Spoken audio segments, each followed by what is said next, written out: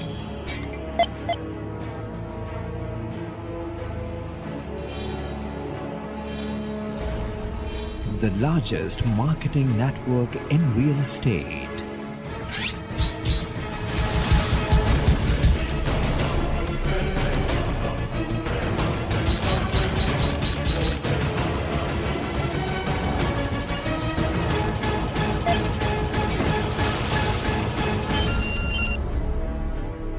Tahir Estates, Commercial Plaza number 1, Jeevan City Phase 1, Main Mudhali Road, Sahiwal. UN number 923041110300.